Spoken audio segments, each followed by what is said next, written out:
এই দেখো আজকে আমি পায়েস বানাবো, সেই জন্য চালগুলো ধুয়ে নিচ্ছি। এই দেখো গোবিন্দভোগের চাল, খুব সুন্দর সেন্ট, তোমরা তো নিশ্চয়ই জানো। আমি আজকের প্রথমবারই পায়েস বানাবো, কেমন হবে জানি না। সবসময় তো মায়ের হাতে পায়েস খেয়েছি, যেহেতু এখন বাইরে আছি তাই আমি এখন পায়েস বানাচ্ছি। চালগুলো ধুয়ে নিয়েছি, এবার রেখে দিলাম।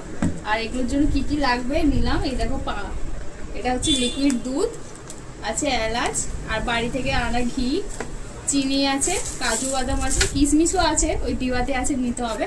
আর আছে পাউডার দুধ। এইগুলো নিয়ে এখন আমি পায়েস বানাবো এই প্রথমবার। কেমন হবে তোমরা জানিও কিন্তু অবশ্যই।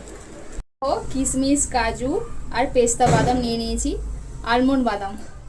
এই যে আলমন্ড বাদাম দেখতে পাচ্ছ, কাজু আছে অনেকগুলোই দিয়েছি, আর আছে কালো কিশমিশগুলোও দিয়েছি, দেখতে পাচ্ছ।